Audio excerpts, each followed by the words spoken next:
अल्लाह कहता है हुन्ना लिबासुल लकुम व अंतुम लिबासुल लहुन। मर्द औरतों के लिबास हैं और औरतें मर्दों के लिबास हैं। मगर आजकल की शादियां ये लिबास नहीं बल्कि नंगापन बन के रह गए। शादी बाद में होती है, तारीख बाद में लगती है। तारीख लगने के साथ साथ हमारे यहाँ फोटोग्राफर की तारीखें ले ली जाती हैं। वो हमारी बेटियां, माँ बहनें जिनको हमेशा पर्दे में रहना था, वो जेवर दिखाने के लिए, कपड़े दिखाने के लिए, अपनी शक्ल सूरत दिखाने के लिए, हुस्न और जमाल दिखाने के लिए उस वीडियो के सामने आती हैं। और वो बहू आने वाली जो हमारे घर आती है, शौहर बाद में देखता है। पहले वो फोटो की नज़र हो जाती है, फोटोग्राफर उसको पहले देखता है और उसके बाद न जाने कितनी उसकी फोटो कापियाँ होती हैं। रिश्तेदार अपने बेगाने सब लेकर जाते हैं, सब उसे देखते हैं। ये शादी नहीं, सुन्नत नहीं, बल्कि उस सुन्नत का मजाक बनाया जा रहा है। जबकि ये सुन्नत रसूल है। अगर इसको सुन्नत के दायरे में रखा जाए तो सुन्नत भी अदा हो जाए, रब की इबादत भी हो जाए। थोड़ी देर के लिए मैं आपके सामने हाजिर हूँ। मैं इसी ताल्लुक़ से आपके सामने गुफ्तगू करूँगा कि शादी करना आजकल बड़ा आसान है, मगर इस शादी को अल्लाह ने अगर 50 साल ज़िंदगी दी तो 50 साल तक बचाना है। वो बचाने की तरकीब क्या होगी? शादी करना बहुत आसान है, निकाह कर लिया, मगर इस निकाह को अब बचाना कैसे है, इस ताल्लुक़ से थोड़ी देर के लिए मैं हाजिर हूँ। हुसूल बरकत के लिए आला हज़रत अज़ीमुल बरकत मुजद्दिदे मियते माजिया व हाज़िरा लिखी हुई नाते पाक उनकी 2-4 शेर में पढ़ रहा हूँ। ठंड में हमारे हाजी अब्दुल्ला साहब भी बैठे हुए हैं, अल्लाह इनकी उम्र में बरकत अता फरमाए। इनको भी बड़ी खुशी है, इसीलिए बैठे हैं। इनके पोते की शादी है। आला हज़रत अज़ीमुल बरकत के 2-3 शेर में पढ़ रहा हूँ। बुलंद आवाज़ से ज़रा दुरूद शरीफ सुनाएं। सल्लल्लाहु अला नबील उम्मी सल्लल्लाहु तआला अलैहि वसल्लम सलातु व सलामुन अलैका या रसूल अल्लाह। आला हज़रत कहते हैं या रसूल अल्लाह, अर्श की अक़ल दंग है, चरख़ में आसमान है। अल्लाह ने 18,000 आलम बनाए, 18,000। कितनी मखलूक है अल्लाह की। उन्हीं मखलूकों में से एक मखलूक अर्श आज़म भी है। अल्लाह ने 7 ज़मीनें बनाई हैं, 7 आसमान बनाए, और हर आसमान एक दूसरे आसमान को ऐसे घेरे में ले लिए, और हर आसमान से दूसरे आसमान के दरमियान का 500 साल का रास्ता है। आसमान की मोटाई भी 500 साल की है। 7वें आसमान के बाद 70,000 पर्दे आते हैं, जिस हर पर्दे की मोटाई 500 साल का रास्ता है। दरमियान में भी हर पर्दे के 500 साल का रास्ता। उसके बाद अल्लाह का अर्श आता है। वो अर्श 7 ज़मीनों को, 7 आसमान को, 70,000 पर्दों को अपने घेरे में ऐसे लिए। कितनी बड़ी मखलूक होगी वो अल्लाह की, अल्लाह जाने, उसका हबीब बेहतर जाने। मगर मेरे मुस्तफ़ा का मकाम क्या है? आला हज़रत कह रहे हैं वो अर्श आज़म जो इतनी बड़ी मखलूक है अल्लाह की, वो महवे हैरत है, सोच रहा है कि अल्लाह के हबीब का मकाम क्या है। आला हज़रत कहते हैं या रसूल अल्लाह, अर्श की अक़ल दंग है, चरख़ में आसमान है। अर्श की अक़ल दंग है, चरख़ में आसमान है। जाने मुराद अब किधर, हाय तेरा मकान है। जाने मुराद अब किधर, हाय तेरा मकान है। जाने मुराद अब किधर, हाय तेरा मकान है। अर्श पे ताज़ा छेड़छाड़, फर्श पे तुरफ़ा धूमधाम। अर्श पे ताज़ा छेड़छाड़, फर्श पे तुरफ़ा धूमधाम। और कान जिधर लगाइए तेरी दास्तान है। कान जिधर लगाइए तेरी दास्तान है। और अक़ीदे का शेर मुलाज़ा फरमाएं।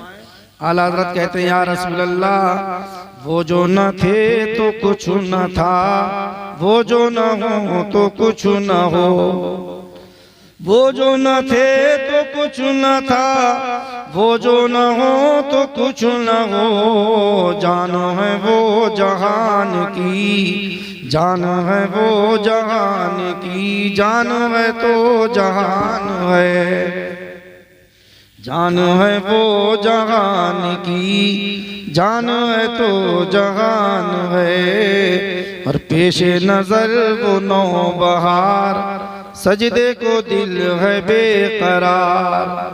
आला हज़रत अज़ीमुल बरकत जब खाने काबा का तवाफ करने के बाद अरकान हज से फारिग होने के बाद मदीना पहुंचे, गुंबद खजरा सामने था। कहते दिल चाहता था कि सजदा करो, मगर कानून शरीयत कह रही थी इमाम अहमद रजा तू सिर्फ इंसानी नहीं लोगों का इमाम भी है।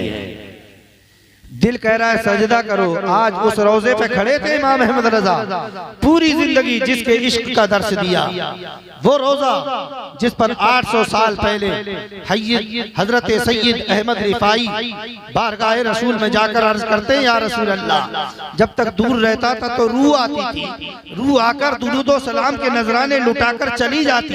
हुजूर वो रूहों की मुलाकात का वक्त था। अरे पैगंबर, अब रूहों की मुलाकात का वक्त नहीं, गुलाम खुद हाजिर हुआ है। हुजूर दस्ते मुबारक निकालिए। सैयद अहमद रिफाई कहते हैं, अरे पैगंबर आदम, अब रूहों की मुलाकात का वक्त नहीं है, बल्कि गुलाम आया है, दस्ते मुबारक देखना भी चाहता है, चूमना भी चाहता है। पैगंबर की बारगाह में कहते हैं, या रसूल अल्लाह दस्ते मुबारक निकालें। अचानक कब्र मुबारक शक हो जाती है, दस्ते मुबारक निकलता है। एक ने नहीं हजारों ने देखा था। उन्हीं देखने वालों में हिंदुस्तान का राजा, वक्त का ख्वाजा गरीब नवाज भी था। सैयद अहमद रिफाई ने दस्ते मुबारक को चूमा, बोसे दिए और इमाम अहमद रजा की जुबान में बोले, या रसूल अल्लाह तू जिंदा है वल्लाह, तू जिंदा है वल्लाह, मेरी चश्मे आलम से छुप जाने वाले। उसी रोजे पर आज इमाम अहमद रजा खड़े थे। दिल कह रहा था सजदा करो, मगर शरीयत कह रही थी अहमद रजा तेरी शरीयत में सजदा जायज कब है। उसी की मंजर कशी खुद इमाम अहमद रजा कर रहे हैं, या रसूल अल्लाह पेशे नजर वो नो बहार, सजदे को दिल है बेकरार। पेशे नजर वो नो बहार, सजदे को दिल है बेकरार। रोकिए सर को रोकिए, हाँ ये इम्तिहान है। बुलंद से और दुरूद शरीफ सुनाए। सल्लल्लाहु अलैहि नबी सल्लल्लाहु तआला अलैहि वसल्लम, सलातु व सलामुन अलैका या रसूल अल्लाह, या रसूल अल्लाह, या रसूल अल्लाह। दो शेर और आला हज़रत अज़ीमुल बरकत ने इसी महीने की आने वाली 22 तारीख जब मेराज मुस्तफ़ा 27 तारीख को मेराज मुस्तफ़ा हुई, मेराज के ताल्लुक से आला हज़रत ने एक मेहमान और मेज़बान का तज़किरा किया है। मेज़बान मेरा परवरदिगार है और मेहमान उसका हबीब हमारा रसूल है। जाहिर सी बात है, हम छोटे छोटे से आदमी थोड़ा सा अगर घर में कोई शादी ब्याह का इंतजाम करें, मेहमानों को बुलाते हैं तो ताकत से ज्यादा इंतजाम करते हैं, मगर रब ने अपने महबूब को बुलाया तो अपनी शान के लायक कितना इंतजाम किया होगा, कैसा एहतिमाम होगा, वो रब जाने, रब का हबीब जाने।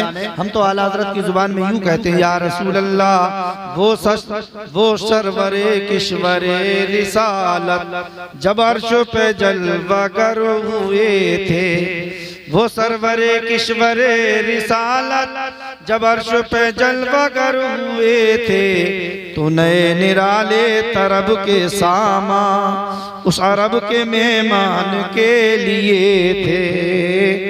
और वही तो अब तक छलक रहा है, वही तो जो बन टपक रहा है, वही तो अब तक छलक रहा है, वही तो जो बन टपक रहा है। नहाने में जो गिरा था पानी, कटोरे तारों ने भर लिए थे। बचा वो जन्नत का रंग रोगन, बना वो बचा जो तलवों का उनके धोवन, बना वो जन्नत का रंग रोगन। जिन्होंने दूल्हा की पाई उतरन, वो फूल गुलजार नूर के थे। पुराना पुरदाग मलगिजा था, उठा दिया फर्श चांदनी का। आला हज़रत कहते हैं नबी कौनैन को 27 तारीख में मेराज कराई गई। कितनी तारीख में? 27 तारीख जब आती है चांद की, तो चांद छुपता है कि चमकता है? बोलो, छुप जाता है ना। रसूल को जो मेराज हुई तो 27 में कोई होना ये चाहिए था जब 14वीं का चांद अपनी रोशनी से पूरी दुनिया को रोशन कर रहा होता। ऐसी रात में रसूल को मेराज हुई होती, मगर 27 में मेराज कराई गई जब चांद छुप चुका था, पूरी दुनिया पर अंधेरी छाई हुई थी। अंधेरी तारीख में, रात में मेराज, चांदनी की चांदनी में नहीं। तो आला हज़रत कहते मेरे रब को ये गवारा नहीं था। अल्लाह ने जब से चांद को पैदा किया है, रोजाना चांद निकलता है, ये चांद की चांदनी पुरानी हो चुकी है। रब को ये गवारा नहीं मेरा महबूब आए, पुरानी चांदनी में आए, फिर रोशनी नई क्या होगी? आज तो नई रोशनी का इंतजाम करना है। ऐ मेरे मौला ये बता, वो नई रोशनी कौन सी थी? तो जवाब मिलेगा, नई रोशनी ये थी कि आज मैं अपने महबूब के चेहरे से पर्दों को हटा दूंगा, उधर पर्दे हटेंगे, पूरी दुनिया रोशन हो जाएगी। इसलिए अल्लाह ने दुनिया में अपने महबूब को भेजा। ऐसे नहीं भेजा, रुखे मुस्तफा पर 70,000 पर्दे डालकर भेजा है। अल्लाह अकबर। हजरत आयशा सिद्दीका अफीफा रदी अल्लाह तआला अन्हा बारगाह रसूल में हाजिर हैं, अर्ज करती हैं, या रसूल अल्लाह, हमने हजरत यूसुफ को पढ़ा है, उनका वाक़िया देखा है, उनका वाक़िया सुना है। मिस्र में यूसुफ निकलते थे, रुखे यूसुफ पर पर्दा पड़ा रहता था, निकाब रहता था। अगर बेपर्दा यूसुफ हो जाते तो मिस्र की औरतें अपने हाथ काटती थी, अपनी उंगलियां काटती थी। या रसूल अल्लाह, हुस्न यूसुफ जो है वो मुस्तफा का सत्ता है, यूसुफ को जमाल मिला, पैगंबर आजम का सत्ता है। या रसूल अल्लाह, होना तो ये चाहिए था जब मिस्र की औरतों ने हुस्न यूसुफ को देखा, अपने हाथ काटे। हुजूर, आपको देखने के बाद मर्दाने अरब अपने हाथ काट लेते, हम देखते बेहोश हो जाते। मगर या रसूल अल्लाह, हमने रातों दिन देखा है, हुजूर सुबह सवेरे शाम देखा है, मगर हम कभी बेहोश नहीं होते। मुस्तफा ने इरशाद फरमाया, अय आयशा, अगर यही देखना चाहती हो तो जरा निगाह घुमाओ, अपना चेहरा घुमाओ। हजरत आयशा सिद्दीका ने चेहरा घुमाया, मुस्तफा ने अपने रुखे ज़ेबा पर हाथ फेरा, एक मर्तबा हाथ फेरा, फिर इरशाद फरमाया, अय आयशा अब देखो। हजरत आयशा ने चेहरे को मोड़ा है, मुस्तफा को देखा है, बेहोश होकर जमीन पर गिरी है, गश खाकर जमीन पर गिरी, बेताब हो गई, होश खो बैठी। मुस्तफा ने थोड़ी देर के बाद जब होश आया, इरशाद फरमाया, आयशा क्या हुआ? होश खो बैठी, अभी तो एक पर्दा हटा है। रब्बे कदीर की कसम, मेरे मौला ने मेरे चेहरे पर 70,000 पर्दे डाले हैं। अल्लाह अकबर। एक पर्दा हटा, मुस्तफा की बीबी, क़यामत तक के मोमिनीन की माँ आयशा बेहोश हो गई। अंदाजा लगाओ, अगर सारे पर्दे हट जाते तो मुस्तफा को कौन देख पाता? जब देख नहीं पाता तो कोई करीब न हो पाता, जब करीब न हो पाता तो कैसे उनको रोशनी मिलती, कैसे हिदायत मिलती, कैसे शरीयत मिलती, कैसे कानून मुस्तफा मिलता?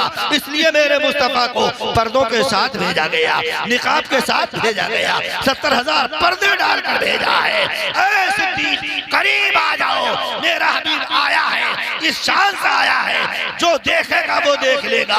कभी सदाकत का अलंबरदार बन जाएगा, कभी अदालत का शख्सवार बन जाएगा। कोई देखेगा तो शजात का अलंबरदार होगा, कोई देखेगा तो सखावत का शख्सवार होगा। मुस्तफा को देखते चले जाओ और अपनी झोलियां भरते चले जाओ। आला हजरत अजीमुल बरकत कहते हैं, रोशनी पुरानी थी, उसको हटा दिया गया, मुस्तफा के चेहरे से पर्दे हटे, पूरी दुनिया रोशन हो गई है। इसलिए आला हजरत अजीमुल बरकत कहते हैं, या रसूल अल्लाह, पुराना पुरदाग मलगिजा था, उठा दिया फर्श चांदनी का, हुजूम तारे निगाह से कोसों, कदम कदम फर्श बांधे ले थे।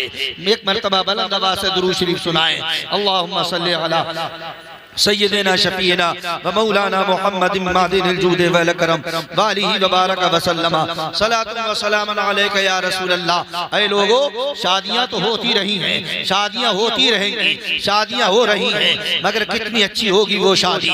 इधर शादी में दूल्हा जैसे ही नबी कौनैन का चाहने वाला अपने सर पर एक दूल्हा बनने के नाम पर सेहरा सजाएगा, इधर बारात चलेगी, देखने वाले देखेंगे, कहने वाले वो बेसाख्ता बोलेंगे ये किसी और की बारात नहीं है, मुस्तफ़ा के गुलाम की बारात जा रही है, ये किसी और की बारात नहीं है। शरीयत के दायरे में कानून मुस्तफ़ा को लेते हुए आज ये पैगंबर के गुलाम की बारात क्या जा रही है। अल्लाह के पैगंबर ने इरशाद फरमा दिया, जब तुम शरीयत के दायरे में मुस्तफ़ा की शरीयत की रोशनी में शादियां करोगे, आवाज आएगी, पैगंबर कहता है अन्निकाहु मिन सुन्नती फमन रग़िब अन सुन्नती फलैसा मिन्नी। निकाह किसी और की सुन्नत नहीं, तुम्हारे रसूल अल्लाह के हबीब की सुन्नत है।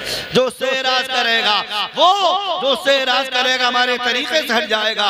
और मैं आपको बताना चाहता हूँ मुस्तफ़ा की शादी कब हुई, कैसे हुई। मुस्तफ़ा के अब्बू हजरत अब्दुल्ला की शादी कैसे हुई, उसका सबब क्या था आपको मालूम है। नबी कौनैन के वालिद हैं जिनका नाम अब्दुल्ला है, अब्दुल मुत्तलिब के बेटे हैं हजरत अब्दुल्ला रज़ी अल्लाह तआला अन्हु शिकार को गए हुए थे। सबब क्या बना है शादी का, हजरत अब्दुल्ला की शिकार को गए हजरत अब्दुल्ला रज़ी अल्लाह तआला अन्हु, साथ में हजरत वहब भी हैं जो मेरे रसूल के नाना होने वाले हैं, साथ में नबी कौनैन के वालिद हजरत अब्दुल्ला के साथी हजरत वहब भी हैं। अचानक जंगल में हजरत अब्दुल्ला पहुंचे हैं, शिकार के लिए गए हुए हैं, साथ में खदीजतुल कुबरा के वालिद हजरत वहब भी मौजूद हैं। पैगंबर इस्लाम अलैहिस्सलातु वस्सलाम के वालिद हजरत अब्दुल्ला जंगल में शिकार के लिए। अचानक 70 यहूदी अचानक नमूदार होते हैं। उन्होंने मोहम्मद के वालिद को, पैगंबर आजम के वालिद को देखा, अब्दुल्ला को पेशानी को देखा, समझ गए,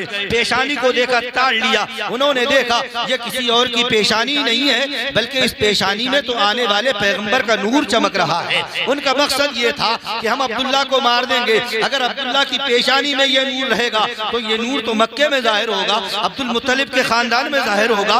ये नूर अब्दुल मुत्तलिब के बेटे की पेशानी से निकलकर अहले कुरैश को चमकाएगा। ना अब्दुल्ला रहेगा, ना बांसुरी बांस रहेगी, ना बांसुरी बजेगी। मकसद ये था जब अब्दुल्ला खत्म हो जाएंगे, हो सकता है वो नूर हमारी यहूदियत में आ जाए, हमारी यहूदियों में वो आखिरी पैगंबर पैदा हो जाए। उन्होंने हजरत अब्दुल्ला पर हमला कर दिया है। मकसद ये है अब्दुल्ला को मार दे तो वो नूर उधर न जाएगा, इधर आ सकता है। हजरत अब्दुल्ला पर हमला कर दिया है, मगर याद रखो परवरदिगार आलम नबी कौनैन का मुहाफिज है, उनके वालिद का मुहाफिज है। रब्बे कदीर जिसको मिटाना चाहे उसको कोई बचाता नहीं, और जिसको रब बचाना चाहे उसको कोई मिटाता नहीं। अल्लाह अकबर। हजरत अब्दुल्ला रज़ी अल्लाह तआला अन्हु की तरफ 70 यहूदी बड़े हैं, अकेले मेरे पैगंबर के वालिद हैं हजरत अब्दुल्ला। दूर से हजरत वहाब देख रहे हैं, एक काफिला उतरा है, नंगी तलवारें हैं, हाथ में लाठियां हैं, अब्दुल्ला की तरफ बढ़ता जा रहा है। अब्दुल्ला को मारने के लिए अब्दुल्ला के करीब पहुंचे, मिलकर हमला कर रहे हैं। अब्दुल्ला पूछ रहे हैं बताओ तो सही मेरी गलती क्या है, मेरे मारने की वजह क्या है, मगर कोई जवाब नहीं देता। मकसद सिर्फ ये है अब्दुल्ला को मार देंगे, इनकी पेशानी में नूरे मोहम्मदी चमक रहा है, आखिरी पैगंबर का नूर जलवागर है, इसको मार देंगे, वो नूर मक्के में ना जाएगा, वो कुरैश में नहीं पहुंचेगा। अल्लाह अकबर। इन्होंने मारना चाहा है, 70 यहूदियों ने हमला किया। हजरत वहाब है, हाथ पांव पीट रहे हैं। अचानक एक काफिला नमूदार हुआ है, मैं करूं तो क्या करूं, बचाऊं तो कैसे बचाऊं, मगर उन्हें क्या मालूम था तुम बचाना चाहते हो, तुम मत बचाना। अल्लाह ने उनके बचाने का इरादा कर लिया है। आखिरकार 70 यहूदियों ने हमला किया है। अचानक आसमान से एक जमात उतरती है, नूरानी फरिश्ते उतरते हैं, हजरत अब्दुल्ला की हिफाजत में लग जाते हैं। जितने मारने आए थे हजरत वहाब की निगाहों ने देखा सबके सब जमीन पर पड़े हैं, सबका कत्ल हो चुका है और अब्दुल्ला अकेला खड़ा मुस्कुरा रहा है। हजरत अब्दुल्ला के करीब हजरत वहाब आते हैं, खदीजा के वालिद हैं, नबी के नाना हैं। उन्होंने आकर देखा, समझ गए अब्दुल्ला कोई आम आदमी नहीं है, अल्लाह का कोई मखसूस बंदा है। समझ गए अब्दुल्ला कोई आम आदमी नहीं है, ये रब का कोई खास बंदा है। अब घर आए हजरत अब्दुल्ला को लेकर, और हजरत अब्दुल्ला तो अपने घर गए, वहाब अपने घर आए, मगर खानदान वालों को इकट्ठा किया, अपनी बीवी से मशवरा किया, बीवी मैंने ऐसा मंजर देखा है, मैंने ऐसा मामला देखा है, मैंने ऐसे हालात देखे हैं। आपको इतना तो मालूम है अब्दुल मुत्तलिब खाने काबा के मुतवल्ली हैं, उन्हीं का बेटा है अब्दुल्ला। मैंने मैंने उसके साथ साथ आज ऐसे हालात देखे हैं। मैं ये चाहता हूँ अगर तुम्हारी राय हो, हमारे पास एक बेटी है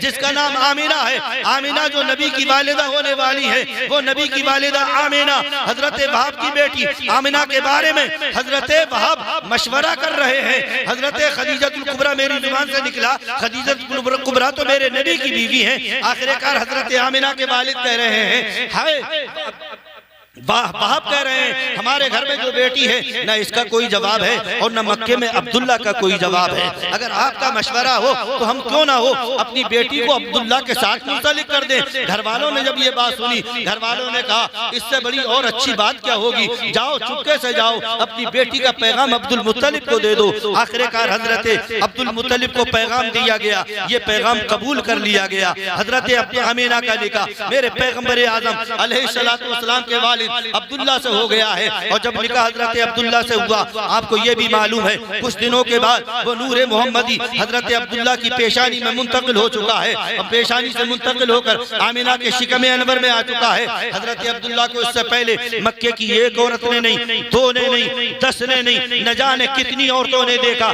हर एक ने ख्वाहिश की थी, हजरत अब्दुल्ला को रोक रोक कर कहती थी अब्दुल्ला आप कैसे हम निकाह कर ले, आप हमसे निकाह कर लो, हम आपसे निकाह करना चाहते हैं। मगर हजरत अब्दुल्ला ये कहकर मना कर देते थे मैं अपने वालिद की मर्जी के बगैर नहीं करूंगा, हमारे वालिद जहाँ चाहेंगे वहाँ निकाह होगा। आखिरकार जब हजरत अब्दुल्ला के निकाह आमीना से हुआ और वो नूर निकल कर शिकम आमीना में मुंतकिल हो गया है। अब अब्दुल्ला उधर से गुजरते हैं तो हजरत अब्दुल्ला को देखकर वो औरतें मुंह फेरती हैं। हजरत अब्दुल्ला ने उसका सबब पूछा तो कहने लगी औरतें वो जिसके नूर से तेरी चमकती थी ये पेशानी, उसी की थी मैं तालिब और उसी की थी मैं दीवानी, मगर मैं रह गई महरूम, किस्मत मेरी फूटी है। सुना है कि वो नेमत आमीना ने तुझसे लूटी है। हजरत आमीना रज़ी अल्लाह ताला अन्हा के शिकम अनवर में वो नूर आए हुए 2 माह हुए थे। इसी आलम में हजरत अब्दुल्ला सफर को गए हुए थे। वापसी में हजरत अब्दुल्ला का इंतकाल मदीने में हो गया था। उसके बाद पैगम्बर आज़म अलैहिस्सलातु वस्सलाम की पैदाइश होती है। अल्लाह के रसूल अलैहिस्सलातु वस्सलाम की पैदाइश होने वाली है। नबी कौनैन अलैहिस्सलातु वस्सलाम की जलवरागरी होने से पहले तकरीबन 50 या 55 या 52 या 53 दिन पहले अल्लाह के रसूल अलैहिस्सलातु वस्सलाम अभी अपनी माँ के शिकम अनवर में है कि एक बादशाह जो अबरहा नाम का है, यमन का रहने वाला है, उसने मक्कतुल मुकर्रमा को ढाने का इरादा किया था ना, आपने सुना है। जो वो मक्का पर हमला करने के लिए आया और उसका इरादा ये था कि ये खाने काबा जो मक्के में है इसको मुनहदम कर दिया जाए, यमन में एक काबा बनाया जाएगा, वहीं पर लोग यहाँ के बजाय वहाँ जाएंगे, मेरे शहर का नाम होगा, मेरे मुल्क का नाम होगा, मैं काबा बनाऊंगा, मेरा नाम होगा। मगर उसे क्या मालूम था तू बस मिटाना चाहता है, रब इसको बचाना चाहता है। वो लोग आ गए मक्के में। आने के बाद उन्होंने हाथियों का लश्कर लेकर हमला शुरू करना चाहा। जैसे ही जिस हाथी पर अबरा बैठा हुआ था उसका नाम महमूद था, जब तक खाने काबा के करीब जाता रहा ये लश्कर चलता रहा। मगर जैसी खाने काबा के करीब जाकर देखा खाने काबा नजर आने लगा तो अब इंसान समझा के ना समझा, मगर वो महमूद जिसका नाम हाथी जिसका नाम महमूद है, जिस पर अबरा बादशाह बैठा है, जैसे उसको काबा नजर आया हाथी रुक गया है। अल्लाह अकबर, हाथी समझ गया अब हमें नहीं चलना है, इसलिए कि खाने काबा को उठाना अल्लाह से लड़ाई लेना है। अल्लाह अकबर, वो हाथी रुक गया है। 1000 कोशिशें की गई, अब्दुल मुत्तलिब को बुलाया गया। अब्दुल मुत्तलिब के शहर के मक्के वालों के इन सिपाहियों ने फौजियों ने कुछ घोड़े ऊंट इनके माल पकड़ लिए। अब्दुल मुत्तलिब उनको छुड़ाने के लिए गए। बादशाह ने देखा बड़ा खूबसूरत इंसान आया है, सरदार मालूम होता है, लेकिन जैसे ही उन्होंने अपने घोड़ों की ऊंटों की बात की तो बादशाह बोला यार मुझे हैरत है, तुम मक्के के सरदार हो, खाने काबा के मुतवल्ली हो, तुम्हें काबे की फिक्र नहीं, अपने ऊंटों की चंद दिरहमों दीनार के घोड़ों की फिक्र है। तो हजरत अब्दुल मुत्तलिब ने जवाब दिया था ऐ बादशाह सुन, मैं ऊंटों का मालिक हूँ, ऊंटों की जरूरत है, मैं ऊंटों का मालिक हूँ, ऊंटों को चाहने ऊंटों के लेने के लिए आ गया, मगर तुझे मालूम नहीं है मक्के में खाने काबा है, उस काबे का भी तो कोई मालिक है, हमें हमारे ऊंट हैं, हम ऊंटों की हिफाजत कर रहे हैं, जिसका काबा है वो काबे की हिफाजत करेगा। हमने उससे कह दिया है वो काबे की हिफाजत करेगा। आखिरकार हजरत अब्दुल मुत्तलिब ऊंट लेकर घोड़े लेकर वापस हुए। शहर वालों से कहा चलो अब तुम सबके सब पहाड़ियों पर चढ़ जाओ, शहर को खाली कर दो। जब बाहर की ताकतें आती है तो शहर का सत्यानाश हो जाता है, लोगों का शीराजा बिखर जाता है। हजरत अब्दुल मुत्तलिब ने सबको तो चढ़ा दिया पहाड़ियों पर और खुद पहुंचे खाने काबा। काबे में जाकर मालूम है क्या कहा था, है मेरे मौला, है परवरदिगार, अगर वही शिकम में आमीना में है जिसकी बशारत अंबिया और मुरसलीन ने दी है, अगर वही आने वाला है तो मैं उसी को वसीला बनाकर तुझसे तेरे काबे की हिफाजत की दुआ कर रहा हूँ। है मेरे मौला, तू काबे की हिफाजत फरमा। इतना कहा, पेशानी अब्दुल्ला से एक नूर निकला, काबे पर छा गया।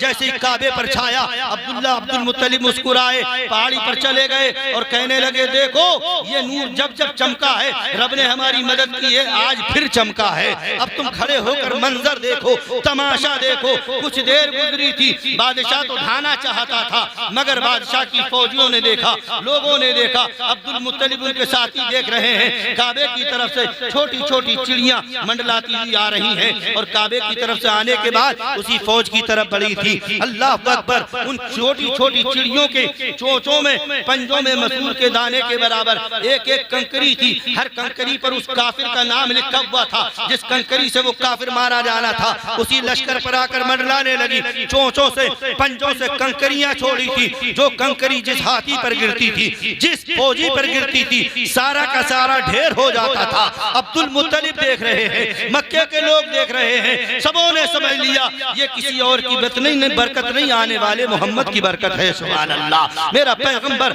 अभी दुनिया में नहीं आया है। उसके बाद पैगंबर आजम का तवल्लुद हो गया है, नबी तशरीफ ले आए हैं। आखिरकार बढ़ते रहे, 6 साल के हुए माँ का इंतकाल हुआ, 8 साल के हुए दादा का इंतकाल हुआ, अब्दुल मुत्तलिब की परवरिश में आ गए। मगर जब 25 साल मेरे नबी की उम्र शरीफ हुई है, उस वक्त हजरत खदीजतुल कुबरा नबी कौनैन अलैहिस्सलातु वस्सलाम की होने वाली बीवी, क़यामत तक के मुसलमानों की माँ सैयदा खदीजतुल कुबरा रज़ियल्लाहु ताला अन्हा 2 निकाह कर चुकी थी, 2 शौहरों का इंतकाल हो चुका था। अब उन्होंने इरादा खत्म कर दिया था, मगर बड़ी रईसा थी, पाक दामन थी, बड़ी मालदार थी। उन्होंने एक दिन खबर भेजी अब्दुल मुत्तलिब के पास, सुना था कि उन्होंने खबर भेजी अबू तालिब के पास, सुना था कि अबू तालिब के घर एक बच्चा है, अबू तालिब का भतीजा है, बड़ा अमीन है, बड़ा सादिक है, उसका कोई मक्के में जवाब नहीं, अतराफो जवानिन में उसका कोई जवाब नहीं है। सुना तो एक खबर भेज दी,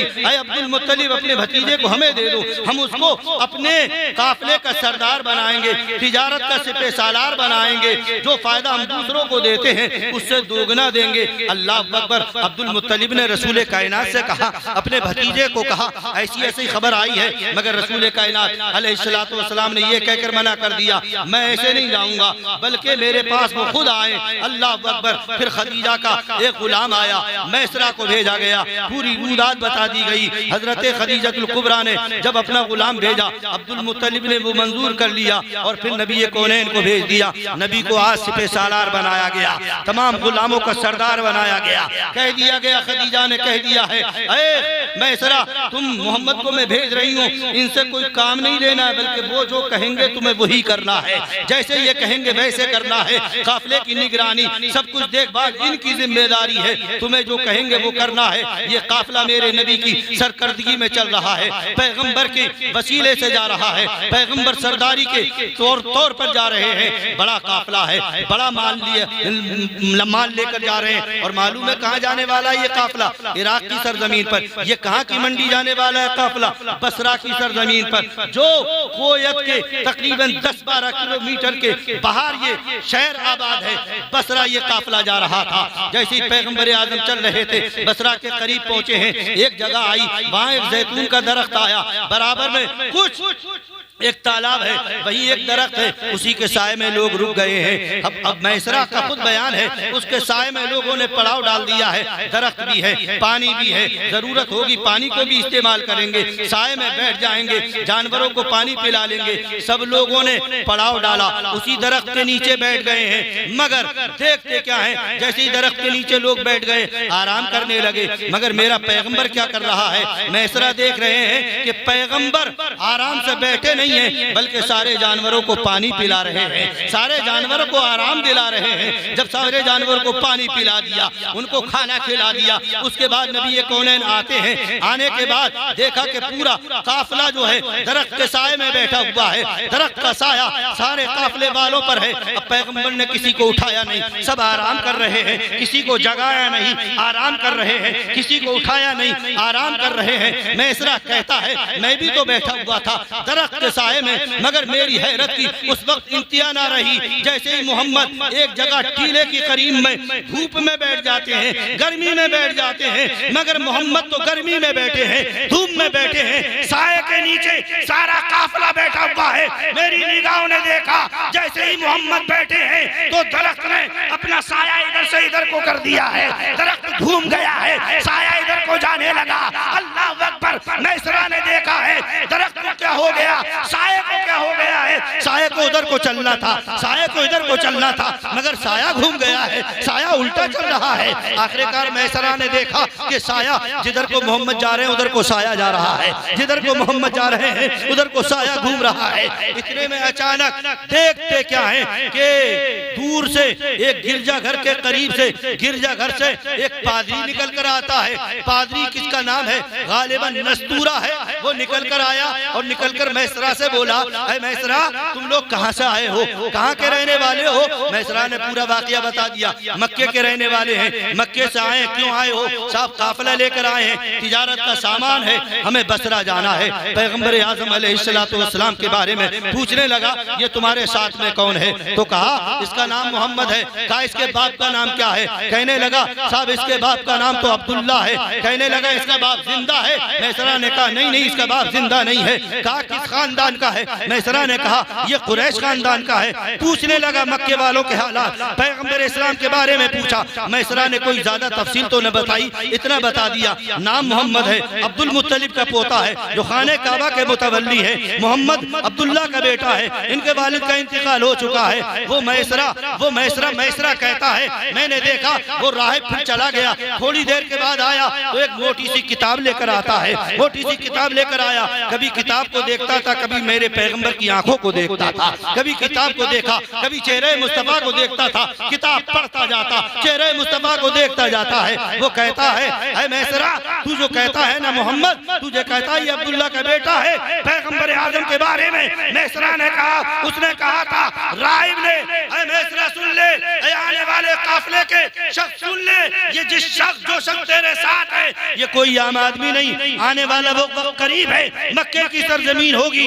ये ऐलान नबुव्वत करेगा, यही तो सैयदों का तमाम अंबिया का सरदार है, तमाम रसूलों का सरदार है। वो कहता है तुझे मालूम नहीं इस दरख्त के नीचे कोई और नहीं बैठा है, इससे पहले हजरत ईसा बैठे थे और जब वो जा रहे थे तो ये कह के जा रहे थे मैं तो जा रहा हूँ, अब आने वाला वक्त होगा इस दरख्त के नीचे कोई और नहीं बैठेगा, सैयदुल अंबिया बैठेगा, नबियों का सरदार बैठेगा। मैसरा से कहा था तुम जा रहे हो ना, चले जाओ, जल्दी से काफिला वापस ले जाना, ये कोई और नहीं है, नबियों का सरदार है। आखिरकार ये काफिला वहां से चला, आगे बढ़ा, बसरे की मंडी में पहुंचे। जैसे मेरे पैगंबर आजम ने अपना सामान उतरवाया, सामान रखा गया, अब बसरे की मंडी लगी हुई है, सामान उतारा गया है, लोग अपने अपने सामानों को रख रहे हैं, सजा रहे हैं। मगर यहाँ पर आलम ये है एक नहीं, दो नहीं, 10 नहीं, 20 नहीं, 50 नहीं, सैकड़ों की तादाद में लोग आते हैं और तिजारत का सामान कब देखते हैं, मोहम्मद को ज्यादा देख रहे हैं। एक आने वाला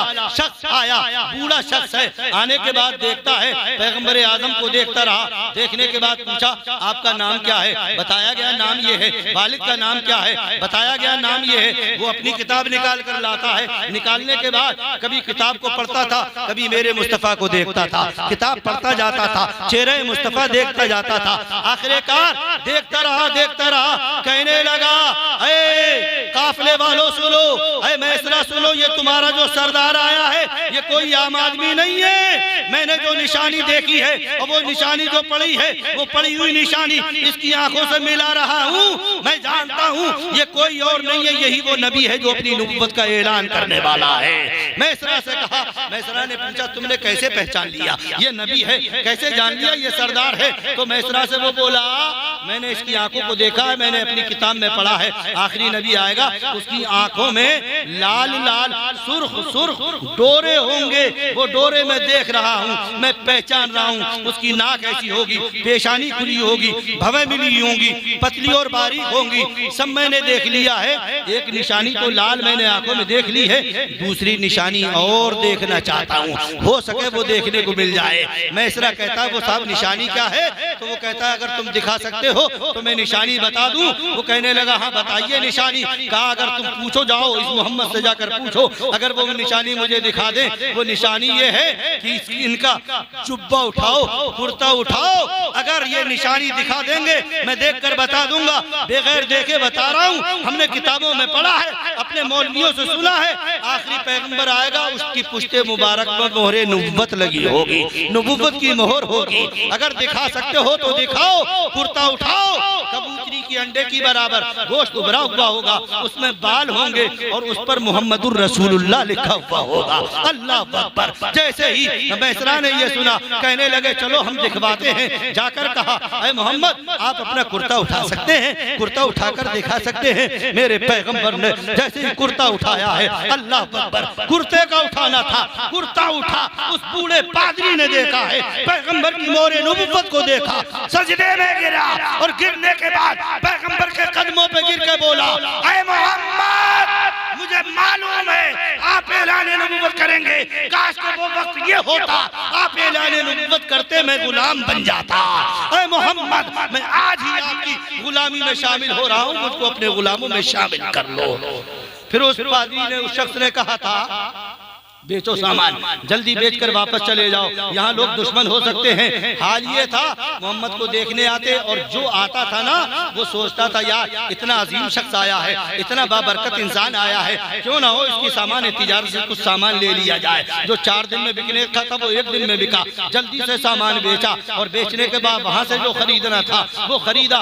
बरकत तो देखो मुस्तफा के कदमों की, बेचा है। जो 1 रुपए का बेचना था वो 4 पैसे में बिक रहा था और जो 4 पैसे में मिलना था वो 2 पैसे में मिल रहा था। हजरत खदीजा का सामान ज्यादा में बिका, खदीजा का सामान बड़े कम पैसों में मिला है। ये काफिला वापस हुआ और वापस होते होते उधर जैसे ही मक्के के करीब ये काफिला आया, मेरे पैगंबर ने 7-8 किलोमीटर जगह रह गई है, इरशाद फरमाया ए मैसरा और मैसरा के साथियों सुनो, तुम पहले चले जाओ, अपने घर जाकर आराम से सो जाओ, मैं आज यहीं ठहरूंगा, सुबह को जाऊंगा और पूरा हिसाब खदीजा को चुका दूंगा, खदीजा को सुना दूंगा, तुम जाकर बता देना। अल्लाह अकबर। पैगंबर इधर रुक गए हैं, उधर जाकर खदीजतुल कुबरा के गुलाम अपने घरों में सोए। सुबह पहुंचे खदीजा के पास, खदीजा ने पूछा साहब सामान का क्या हुआ, मोहम्मद का क्या हुआ? अल्लाह अकबर। पैगंबर आजम के बारे में, सामान के बारे में पूरी रूदा सुना दी है मैसरा ने। ऐसे ऐसे हालात देखे हैं, ऐसे ऐसे हमने कबाइद देखे हैं, ये सब के सब मनाजिर देखे हैं। उसके बाद हजरत खदीजा का इश्तियाक और बढ़ने लगा, मोहब्बत लपटे मारने लगी। हजरत खदीजा सोचने लगी कैसे ही मोहम्मद आ जाते, हम उनकी जुबान से रूदास सुन लेते, अपने काफिले का फायदा, अपनी तिजारत का फायदा देख लेते और सुन लेते। चैन ना पड़ा, अपनी सहेली को बुलाया जिसका नाम नफीसा है, वो घर में बैठी बातें कर रही हैं। सुकून ना मैसर आया, फौरन 2 मंजिल मकान पर चढ़ जाती हैं, मेरे पैगंबर का रास्ता देख रही हैं, सुन रही थी। जो सुना था वो दिलों में मौजे मार रहा है। अब खदीजा ने ऊपर चढ़कर देखा क्या, कुछ देर के बाद काफिला नजर आता है, मोहम्मद नजर आ रहे हैं, ऊँटनी पर सवार हैं, पैगंबर आजम को देख रही हैं। देखती क्या है, जिधर को मोहम्मद की सवारी आती है तो आसमान से बादल उनके ऊपर साया करके चल रहे हैं। सुभान अल्लाह, आसमान से बादल साया करते हुए जा रहे हैं। अल्लाह अकबर। जैसे ही उन्होंने ये मंजर देखा, जो सुना था अब आंखों से देखने लगी। जितनी सवारी करीब आती जाती थी, पैगंबर आजम करीब आते थे, हजरत खदीजा अपनी आंखों से देख रही हैं। दरख्त आते हैं तो दरख्त मोहम्मद की तरफ झुकते आ रहे हैं, बादल आते हैं साया करते जा रहे हैं। आखिरकार वो वक्त करीब आया, नबी कौनैन हजरत खदीजा के घर पहुंचे। पहुंचने के बाद पूरी रूदा सुना दी, सामान दे दिया, सारा फायदा सुना दिया। पैगंबर आजम को हजरत खदीजा ने दोगुना जो बताया था उससे दोगुना फायदा दे दिया है, दोगुनी उजरत दे दी है। नबी इधर को चले, हजरत खदीजा को तो अब मोहब्बत जोशे मार रही है, मोहब्बत तड़पाने लगी। नफीसा को बुलाया अपनी सहेली को और कहने लगी जाओ ना, कोई ऐसी सूरत निकालो ना, मैंने तो निकाह करने से इनकार कर दिया, तबीयत नहीं चाहती थी, 2 शौहरों का इंतकाल हो चुका है। अल्लाह अकबर। मगर हजरत खदीजा कहती है हैं अगर कोई सूरत बन पड़े तो ऐसी सूरत निकालो कि मैं मोहम्मद से अपना निकाह करना चाहती हूँ। सुभान अल्लाह। निकाह करना, नफीसा ने कहा फिक्र करने की जरूरत नहीं है, मोहम्मद की जो फूफी है जिसका नाम आतिका है वो मेरी सहेली है, मैं भी जाकर रूदात बयान कर देती हूँ। नफीसा जो हजरत खदीजा की सहेली है हजरत आतिका के घर पहुंची और पहुंचने के बाद कहा एक पैगाम लेकर आई हूँ, शादी का पैगाम है। आतिका ने कहा किसका पैगाम, किसकी शादी का पैगाम? कहा खदीजा की शादी का पैगाम है। किसके लिए? आतिका ने पूछा किसके लिए? नफीसा कह रही किसी और के लिए नहीं, तुम्हारे भतीजे मोहम्मद के लिए। सुभान अल्लाह, सुभान अल्लाह। आतिका ने सोचा भतीजा मेरा 25 साल का है, खदीजा की उम्र तकरीबन 40 साल की है, आखिरकार तुमने देखा क्या है, मकसद क्या है? मेरा भतीजा एक गरीब है मगर तू जिसकी बात करती है वो मक्के की रईसा है, पाक दामन है, 2 शादियां पहले हो चुकी है, किसकी बात करती हो? आखिरकार हजरत आतिका ने कुछ सोचा, सोचने के बाद कहने लगी अच्छा तुम कल आना। आज नफीसा वापस हो गई। कल हुआ तो कल हजरत नफीसा कल पहुंच गई। उधर आतिका ने अबू तालिब को भी बुला रखा है, नबी कौनैन को भी बुला रखा है, उधर आतिका भी बैठी है, नबी के घर वाले भी बैठी हैं। अब नबी पहुंच गए हैं, नबी कौनैन अलैहिस्सलातु वस्सलाम की शादी का पैगाम लेकर। फिर कौन पहुंची? वही नफीसा पहुंची। अब अल्लाह के पैगंबर अलैहिस्सलातु वस्सलाम को भी नफीसा देख रही है, मगर देखती क्या है? मोहम्मद जिसका नाम है वो तो उनकी निगाहें नीची है, सर को नीचे किए बैठे हैं। आतिका ने बात शुरू की, बताओ नफीसे कैसे आने हुआ है? आखिरकार पूरी रूदा सुना दी गई। अल्लाह अकबर, ये वो निकाह था जो सादा अंदाज में किया जा रहा था, ये वो निकाह था जो ऐसी औरत से किया जा रहा था जिसकी 2 शादियां हो चुकी, 2 शौहरों का इंतकाल हो चुका है, मगर आज उस पैगंबर आजम से उस बेवा का निकाह हो रहा है। दुनिया वालों को मेरा पैगंबर वो निकाह करके दस देना चाहता था। अब तक मक्के के हालात ये थे जिसका शौहर खत्म हो जाता उसको मनहूस कहा जाता, उस बेवा को गिरी नजरों से देखा जाता, उसके सामने से कोई निकलना नहीं चाहता, देख लेता तो अपने काम को छोड़ देता। आज काम अच्छा नहीं होगा, आज दिन अच्छा नहीं गुजरेगा। बेवा का मुंह देखा है जिसका 2-2 शौहरों का इंतकाल हो चुका है, मगर मेरे पैगंबर ने उससे निकाह कर दुनिया वालों को बता दिया ऐ लोगों, जो बेवा होती है वो मनहूस नहीं बल्कि अल्लाह की नेक बंदी महबूबे परवरदिगार के सीने से लगाने के लायक होती है। पैगंबर आज़म ने उनसे निकाह फरमाया जिससे अल्लाह ने औलाद अता फरमाई। मालूम है ये निकाह किस बिना पर हुआ था? मेरे पैगंबर की सदाकत की बिना पर। किस बिना पर हुआ है? नबी की अमानत की बिना पर। किस बिना पर हुआ है? नबी कौनैन अलैहिस्सलातु वस्सलाम की सच्चाई की बिना पर, अमानतदारी की बिना पर, नबी कौनैन अलैहिस्सलातु वस्सलाम के ये अनमोल हालात जिंदगी के देखने के बिना पर हजरत खदीजा बेताब हो गई थी, मजबूर हो गई थी। उन्होंने पैगाम भेजा था, आखिरकार निकाह हुआ। प्यारे, आज तुम निकाह करना चाहते हो, उसी पैगंबर की सुन्नत को सामने रखो फिर निकाह करो। मेरा पैगंबर कहता है ऐ लोगों, तुनकाहुल मरअतु लिअरबईन, औरतों से 4 बिना पर निकाह किया जाता है, लिमालिहा वले हसबिहा वले जमालिहा वले दीनिहा। कुछ लोग निकाह करते हैं तो हाँ मालो दौलत देखते हैं, कुछ लोग निकाह करते हैं हुस्नो जमाल देखते हैं, कुछ लोग निकाह करते हैं हसबो नसब देखते हैं, कुछ लोग निकाह करते हैं दीनदारी देखते हैं। मेरा पैगंबर इरशाद फरमाता है फसफर बेबाज़ातिद दीन, ऐ मेरे गुलामों तुम निकाह करो। ठीक है, कुछ लोग माल देखते हैं, हुस्नो जमाल देखते हैं, हसबो नसब देखते हैं। पैगंबर आज़म ने इरशाद फरमाया गुलामों निकाह करना मगर दीनदारी को मुकद्दम रखना, दीनदारी देख लेना, अल्लाह और रसूल की फरमाबरदार देख लेना। अगर ऐसी बेटी लेकर आओगे वो बेटी आएगी, बेटी के कदम आएंगे, गुलाम रसूल की बेटी कनीज़े फातिमा आएगी, वो बेटी नहीं आएगी, अल्लाह की रहमत आ जाएगी, रहमत के खजाने आ जाएंगे, परवरदिगार के महबूब की शरीयत आएगी। जिस घर में शरीयत आएगी वो घर घर नहीं होगा, जन्नत की क्यारी बन जाएगा।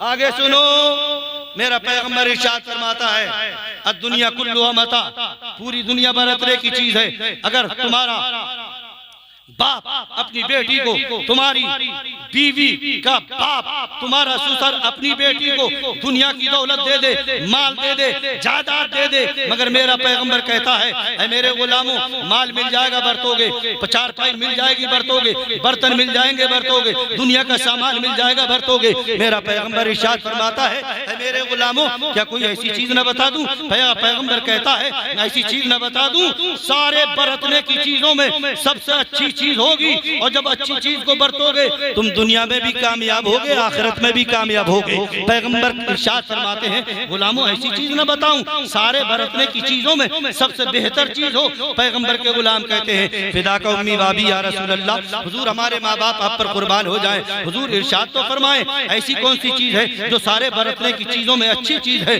पैगंबर ने इरशाद फरमाया दुनिया कुल्लुहा मता वो खैरो मता दुनिया अल मरतु सालिहा। नबी इरशाद फरमाते हैं पूरी दुनिया बरतने की चीज है, मगर सबसे बेहतर अगर कोई बरतने की चीज है, पैगंबर ने इरशाद फरमाया वो नेक औरत है, वो साले बीवी है, नेक बेटी है। जब तुम बरतने की चीजें लेकर आओ, किसी पर निगाह मत डालना, कनीज़े फातिमा पर निगाह डाल लेना, कनीज़े फातिमा की तरफ देख लेना, वो बेटी आएगी, वो कनीज़े फातिमा आएगी, तेरा घर घर नहीं होगा, रब्बे कदीर की रहमत से वो जन्नत की क्यारी बन जाएगा।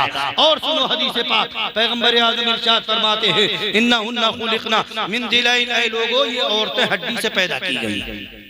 क्या कहा नबी ने? औरतों को अल्लाह ने हड्डी से पैदा किया, पसली से, वो भी बाईं जानिब की पसली से, सीने की हड्डी है, बाईं जानिब की पसली है। मेरा पैगंबर इरशाद फरमाता इन्नहुन्ना खुलिकना मिन दिलाइन, हड्डी से पैदा किया गया बाईं जानिब की पसली से। अगर रब चाहता तो हजरत हव्वा को पांव की पसली से पैदा कर सकता था कि नहीं? बोलो, अगर वो चाहता तो पांव की हड्डी से कर सकता था ना? अगर वो चाहता तो सर की हड्डी से कर सकता था, मगर सीने की हड्डी से पैदा किया, वो भी बाईं जानिब से, जिधर दिल होता है उधर की हड्डी से। मेरे पैगंबर इरशाद फरमाते अल्लाह ने पैदा किया। अगर रब चाहता तो पांव की हड्डी से पैदा करता, रब चाहता तो सर की हड्डी से पैदा करता, मगर सर की हड्डी से पैदा नहीं किया, पांव की हड्डी से पैदा ना किया, बल्कि सीने की हड्डी से दाहिनी जानिब से पैदा ना किया, बाईं जानिब से पैदा किया है, जो दिल के ऊपर है। मुस्तफा जाने रहमत इशारा कर रहे हैं मेरे गुलामों, रब ने पांव की हड्डी से इसलिए पैदा ना किया, अगर रब पांव की हड्डी से पैदा कर देता तो लोग समझते ये औरत लतियाने के लायक है, पांव से मारने के लायक है। सर की हड्डी से पैदा इसलिए ना किया, लोग समझते औरत सर पर बिठाने के लायक है। अल्लाह अकबर, रब्बे कदीर ने पांव से पैदा ना कर ऐलान कर दिया ये लतियाने के लायक नहीं है, सर की हड्डी से पैदा ना कर बता दिया सर पर बिठाने के लायक नहीं, न सर पर बिठाने के लायक है, न लात मारने के लायक है, बल्कि मुस्तफा कहते हैं हड्डी से पैदा कर, सीने की पसली से पैदा कर, दिल की जानिब से बता दिया लतियाने के लायक नहीं, सर पे बिठाने के लायक नहीं, दिल से लगाने के लायक है, सीने से लगाने के लायक है। प्यारे, ये औरत जो तुम्हारे घर में बहू की शक्ल में आई, बीवी की शक्ल में आई, ये भी किसी की बेटी है, बाप को छोड़ कर रही है, ये प्यार मिल जाना चाहिए। वो बेटी तसव्वुर करे, एक बार छूटा है शौहर के सदक़े में, सुन्नते मुस्तफा के सदक़े में अल्लाह ने एक बाप अता कर दिया है। दो भाई छूटे हैं, देवरों की शक्ल में दो भाई मिल गए हैं, तीन बहनें छूटी हैं, अल्लाह ने देवर नंदों की शक्ल में तीन बहनें भी दे दी है। वो प्यार मिल जाना चाहिए। अगर तुम एक बार उसको बेटी कहोगे तो दो बार वो तुमको अब्बा कहेगी। कहीं ऐसा ना हो कि अपनी बेटी तो है, उससे दो बार नहीं 10 बार बेटी बेटी कहो, और वो जो आई है ना उसको तुम नाम लेकर पुकारो। और अगर एक नुकसान बहू से हो जाए, बार बार उसका तस्करा, बेटी से हो जाए नजरअंदाज कर दिया, एक बार नहीं 2 बार 4 बार हो जाए उस नुकसान को नजरअंदाज कर रहे हो, और बीवी से हो गया बार बार उसका तस्करा किया जा रहा है, ये नहीं होना चाहिए। इसलिए वो भी किसी की बेटी है, जब अपनी बेटी समझोगे वो तुमको बाप समझेगी, माँ को माँ समझेगी, ये प्यार में रहेगा, वो घर जन्नत का निशान होगा। मेरा पैगंबर इरशाद फरमाता है, अल्लाह के रसूल इसी हदीस के आगे इरशाद फरमाते हैं हड्डी से पैदा किया है। सुनो, ये बच्चा जो साजिद जिसकी शादी होनी है, ये इस बात को बड़े गौर से सुने। मेरा पैगंबर कहता है अल्लाह ने हड्डी से पैदा किया, वो भी वो हड्डी जो सीने की है, पसली से पैदा किया। एकदम सीधा करने की कोशिश मत करना वरना टूट जाएगा। क्या कहा? बोलो जरा। एकदम सीधा करने की कोशिश मत करना वरना टूट जाएगी। और आगे इरशाद फरमाते हैं एकदम आजाद मत करना वरना टेढ़ी हो जाएगी। ये मेरा मुस्तफा 1400 साल पहले सबक देकर गया है मेरे गुलामों, हड्डी से पैदा की गई औरत एकदम आजाद मत कर देना वरना टेढ़ी हो जाएगी। एकदम सीधा करने की कोशिश मत करना वरना टूट जाएगी। क्या मतलब?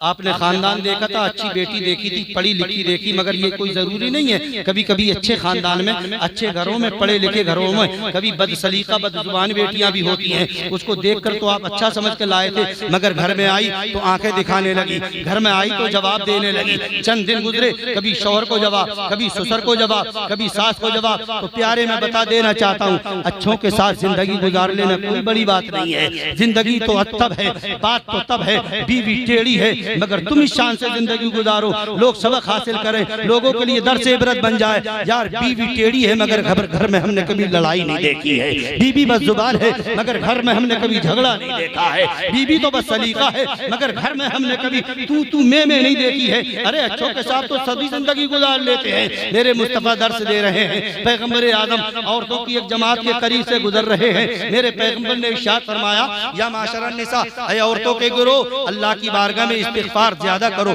तौबा ज्यादा करो, मैं तुम्हें जहन्नम में ज्यादा देख रहा हूँ। औरतों ने कहा, या रसूल अल्लाह, हमें आप जहन्नम में क्यों ज्यादा देख रहे हैं? पता है मेरे पैगंबर ने क्या कहा था? इसलिए कि तुम जरा जरा सी बात पर नाफरमानी पर उतर आती हो। आज हम देख रहे हैं वो शौहर जो खुद ना पहने बीवी को पिलाए,